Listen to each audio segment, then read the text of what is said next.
That's good. All right. Good morning, everyone. Welcome to the February 15th, 2022 Effingham Board of Selectmen's meeting. As we get started this morning, please join me in the pledge of allegiance. I pledge allegiance To the flag of the United States of America and to the republic for which it stands, one nation, under God, indivisible, with liberty and justice for all. Thank you very much. And the first order of business today is opening up the bids for the Bailey Road culvert replacement over South River next summer, early fall. There's three bids that have been received. I'm going to open them up in order.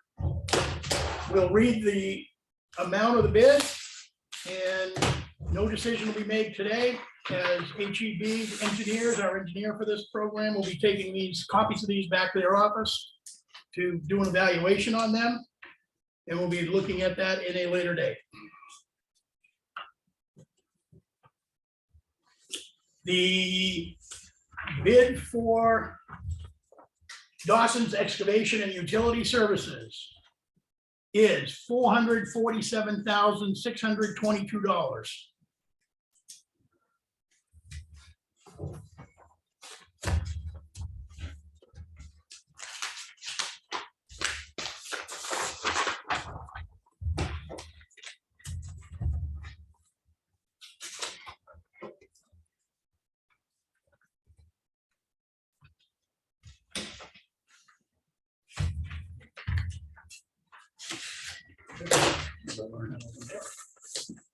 The next one is Northeast Earthwork Mechanics, Inc. out of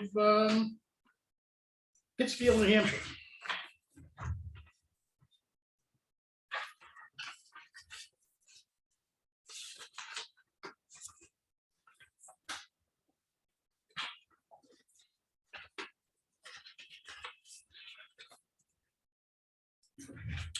And the amount on the bid is $542,257.50.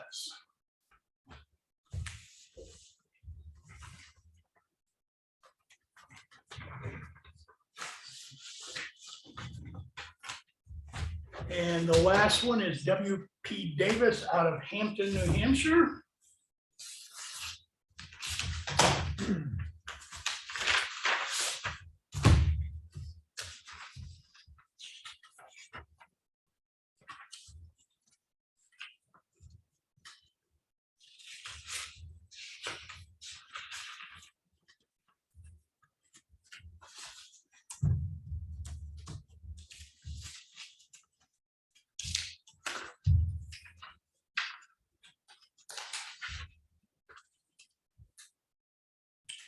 And the total bid for this one is, excuse me, $539,894. Those are the three bids received. And our engineering firm, HEB Engineers, is here in the room. Mr. Fournier.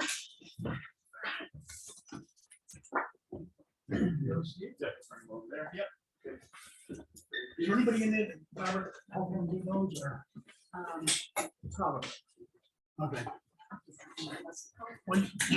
Just step out and ask him, see if you can do that. Chris, we'll see if we can get one of the ladies in the office there to help you with that machine. Appreciate it. Okay. All right. Let's get started with the meeting. Okay. We've opened the bids. In the signature folder this morning, we have our final MS 737-2022 signed and sealed. There was a copy of the 2022 road maintenance contract in there. We actually are not going to sign that this morning because I discovered some missing information in it over the weekend. So we'll end up doing that next week. There was a notice of intent to cut. There was an appointment for forest fire warden, which is the new fire chief, and there was a personal action form. And the manifest I'll make a motion to approve the manifest dated February 17, 2022 in the amount of $10,557.21. Second that. All those in favor, vote aye. Aye. In the mailbag, there was a shoreline copy of a shoreland permit application for the files. And then next up is selectmen's comments.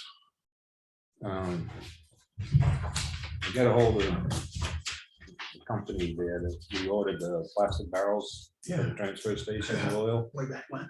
Yeah. And the girl says, well, didn't you get an email from us? I said, well, town mail, but I didn't. And she says, well, when you order them, it's the lead time is 30 to 35 weeks. Wow. Oh, my goodness.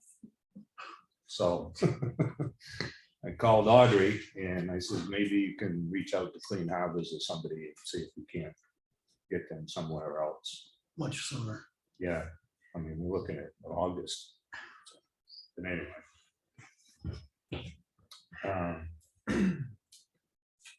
And I'm waiting to hear if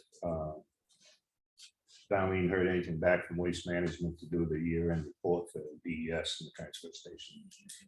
And the results of the water, for the water testing monitoring loss. That's what I'll get for it this second. Okay. We did last week get a or correspondence, and I say this last week, it was actually Sunday and Monday. Stacy Downs next door had a correspondence with William Walsh, who's one of the traffic safety folks in Concord, regarding traffic here on School Street. Several emails went back and forth, and I got copied on most of them. There was a recommendation by Mr. Walsh to basically touch base with the chief of police in Rye, because there are similar town issues relative to traffic on side roads, off main roads, and suggested that the police department follow up. I do know Sean has already talked to the chief down there. I just have not heard what the results were, because that all occurred last evening. So we'll have more on that as of next week. The other thing we are going to take a look at this morning and make a change on is the investment policy statement, which is required by RSA for us to have as a town. We put in place last year, first one that we could find. And we have to basically prove it at our meetings every year. After some further review of the document, because it literally applies to certificates of deposit only, which we don't even have. There was some reporting requirements in there that looked a little steep, like to do the reporting required would take probably 10, 15 hours to pull the crap together. So I went back in and I pulled the RSAs, and in the area where reporting occurs, we're basically going to lift the language from the RSA and replace the language in the document. So let me basically explain what the RSA is. The RSA is 41:29 subsection 3, which states in part that the town treasurer shall keep in suitable books provided for the purpose a fair and correct account of all sums received into and paid from town treasury, and all notes given by the town with the particulars thereof. At the close of each fiscal year, the treasurer shall make a report to the town and to the Department of Revenue Administration, giving particular account of all his or her financial transactions during the year and account balances at year end.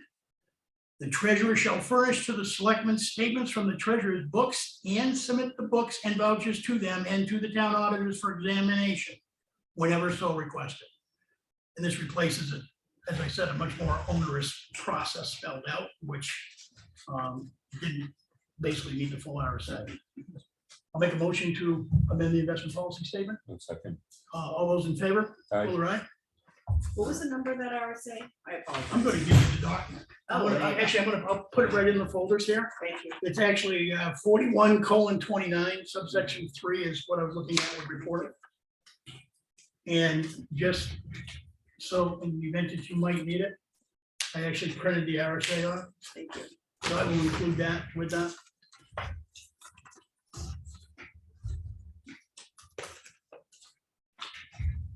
Okay. There's also under, there was a couple of emails that came in over the last week regarding clearing of roads regarding school. Then want to reiterate what I did last week. The town has a snow removal policy, which is pretty clear. It basically says, here's how you manage snow removal. And the contractor has discretion based on the type of storm, particularly when it's an ice storm, on when they actually do the plowing. So for anybody that wants to take a look at that, that is on the town website.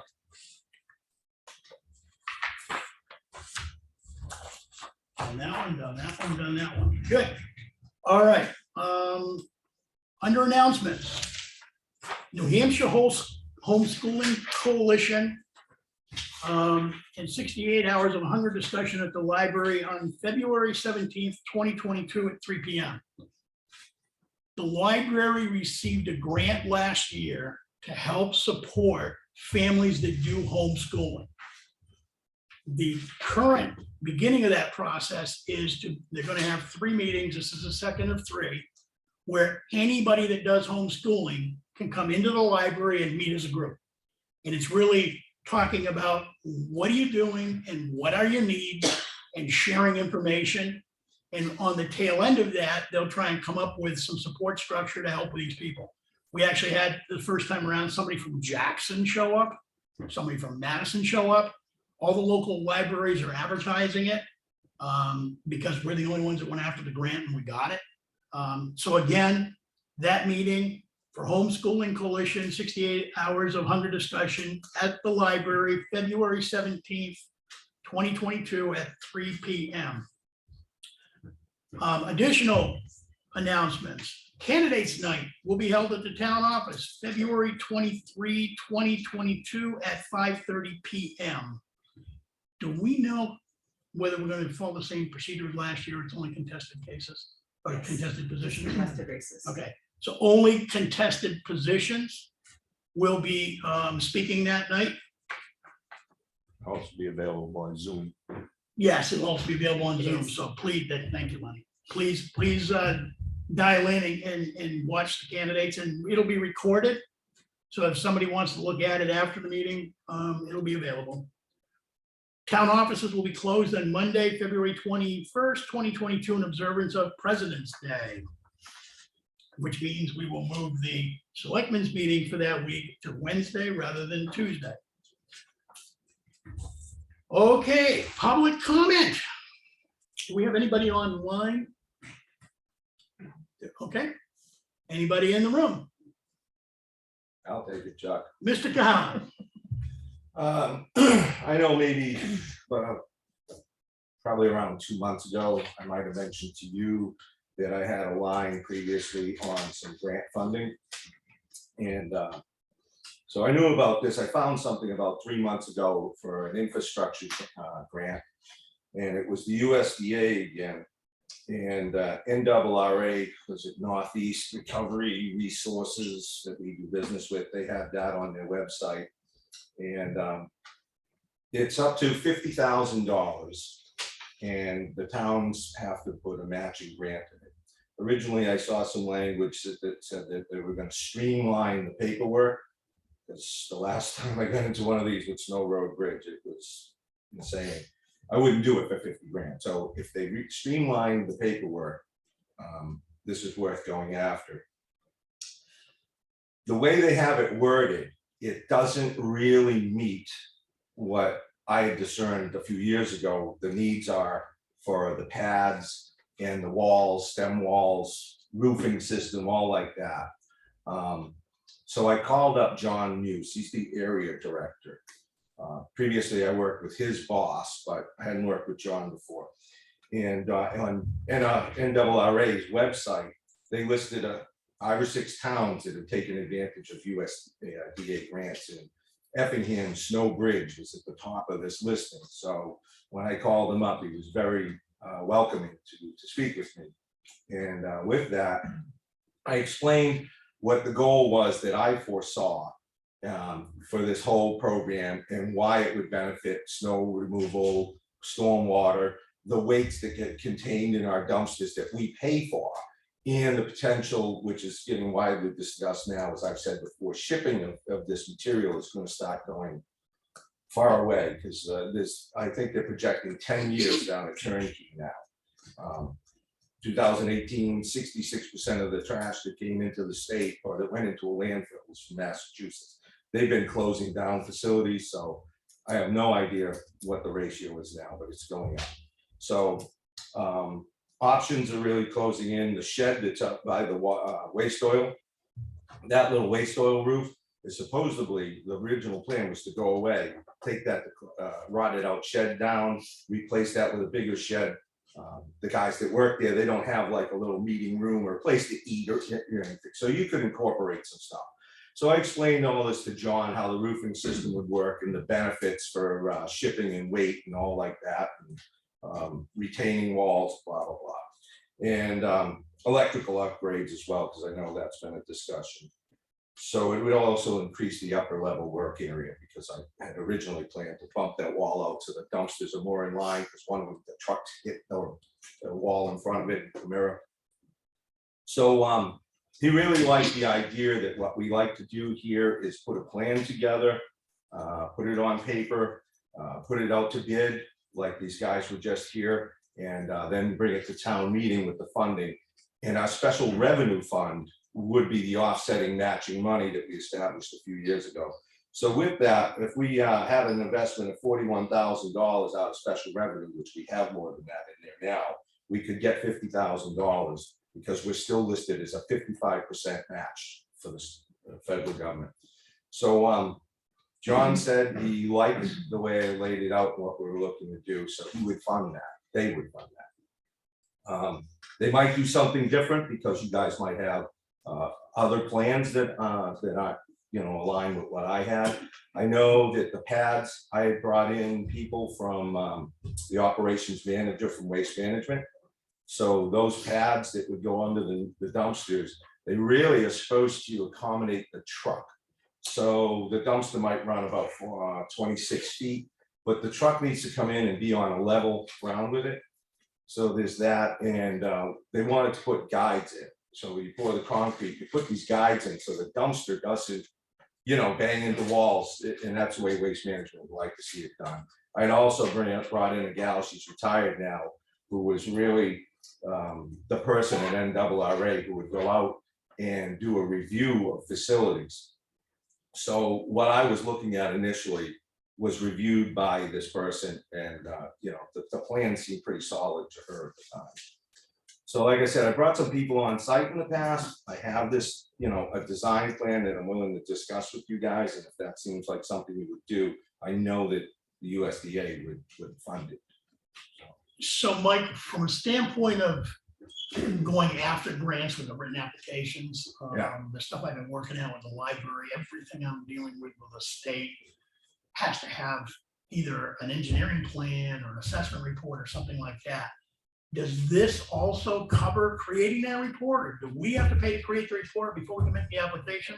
I would say we experienced with the USDA grant that our engineering fees that we incurred, that we paid for up front, we're all a part of the package. Essentially, whatever this project incurs for costs, surveying, engineering, what have you, boots on the ground work, excavation, permitting, anything like that, that was incorporated in the matching funds. So anything we put together, we pay that first percentage, and then these guys would pay anything above that. You can isolate the grants to just the construction phase, but why would you? You just add it all in, it adds up to a certain point, and then anything beyond that financial point, they give us money for that at the end of the project. So I also know with writing grants, depending on the type of grant, there's usually an application intent letter. Now everybody's requiring an intent letter to see if it qualifies. Sounds like your verbal discussions created the print would satisfy that. Then there's also usually an application deadline. Do we know what that is for 2022? Yeah, you need to have something in by December to make it, April to make it this year, and December was the previous cutoff. So we have this entire year to get that done, and therefore you'd be able to run it through your budget cycle. You'd be able to get all your work done that would still count towards the grant. So if we have to have like HED do a civil engineering or architectural drawing just to put something on paper. And then your application was quite arduous the last time, but there's a narrative that goes in. So all of the things I captured, if you were to choose to go this route, you just put all that in as a statement and you file that in. But there's a lot of paperwork the past one. But our timeline would be solid. Plus you can only access the special revenue fund by going to a town meeting vote, and explaining to the voters, this is where we're gonna take the money and use it for this. So you'd have a design, you'd have everything worked up, you'd have a grant in the works from the USDA, and you, like this project here, you'd have somebody selected to do the work. So all the ducks would line up, would be fine. And they're very excited about bringing projects that way to the USDA. They like them when everybody in the town gets an opportunity to say yay or nay. That shows public support. Yeah, and that's good with this special reserve fund we have. Money can only be accessed at a town meeting. Right. So, all right. Did you say the application was April 2022 or 2023? We would put the application in before December, the end of December 22. Okay. The funds would still be there in 23 Yeah. for us. All right, thank you. So, and the other thing you can do, I know I put in a 3-year oil grant. I guess you guys have capitalized on that with the state for the 2,500. When I put that together, it was 3 phases basically.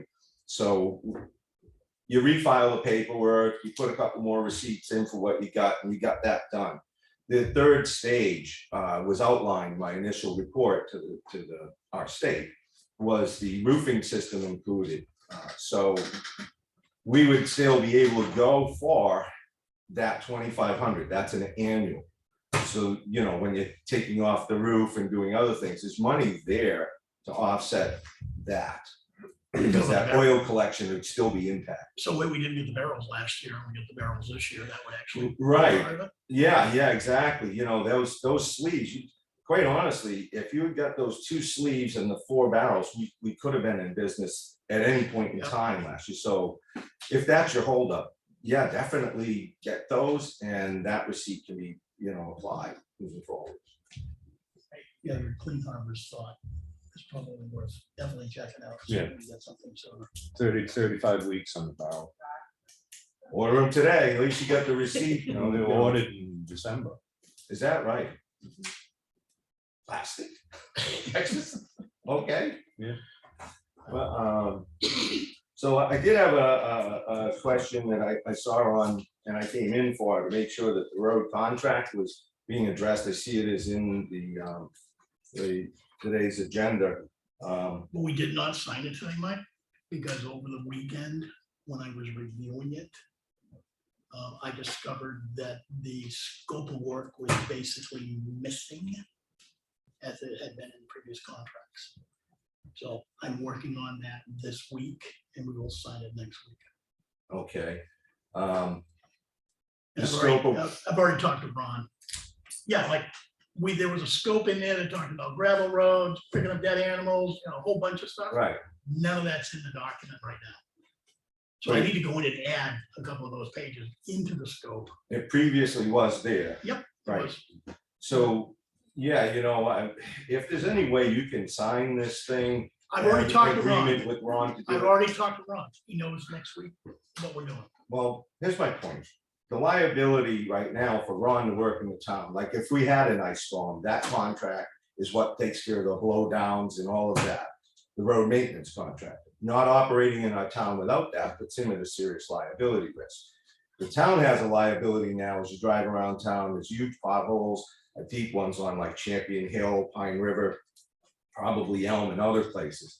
That he can't even fill those. If he's smart, he wouldn't come into town and put a truck on our roads to fill them. Meanwhile, the town has a liability because they're not being done. And it extends beyond that to the Board of Selectmen, because there's a personal civil liability that you would not get total indemnification by the town. You could be gone after. Somebody drives in a pothole, blows a tire out, big deal. You know, if they come after anybody, it's not that big of a deal. You hit the pothole, you blow a tire, you crash into somebody else, and there's a fatality. You guys potentially could be the legal fees, you could lose your house. So it's best for the town and you guys to get that signed as soon as possible. And if you have to add that in and make it Ron, that same paperwork, the quicker you get that done, the safer from a liability standpoint. They're not suing me. I'm just telling you. I understand. It's gonna take a couple of days before I can get this done. Audrey's on vacation, so I'm gonna do it. Make sure it gets done. And if we can get it done, then we can come up with a special meeting if we need to sign it. You have copies of that material? I probably do. I do not. The only thing that we have that I'm aware of is the PDF copy of the last contract. Right. Cannot find a Word copy on my computer, and I didn't find one in here. Doesn't mean it doesn't exist, just means we couldn't locate it. So if you've got one, great. That would cut my time down dramatically. Otherwise, I gotta retype 3 pages solid. I would say that I probably have a hard copy that we could just take and insert it. And then afterwards, you could do housekeeping and an agreement with the contractor if you needed to change some minor language things. So I'll check when I get home today to see if I have a hard If copy. you do, send it to me. I probably don't have it in digital. Okay, Not sure. all right. You got a way to scan it at the house or no? Yeah. Okay, But anyway, I just bringing it to your attention. that's good. And lastly, I was kind of interested to know about the town report. We got pretty tight to the wire last year, as I recall. So right now, I haven't seen a town report. We usually get them out a bit early for folks. You've got 14 days left to produce them because they have to be 7 days prior to town meeting. Town meeting starts on election day, just in case you're not aware of that. So do we have any town reports? No, it's at the printer right now, and the print job is the 22nd of February, All right, scheduled. very good. With that, I'm done. Thank you. All right, any other public comment? All right. Do we need a non-public today? You said you wanted one? Yeah, I do. Okay. Yep. Okay, folks, thank you very much. I'll make a motion to go into non-public at 9:28. I'll second that. All those in favor, for aye? Aye. Yeah. Have a good week.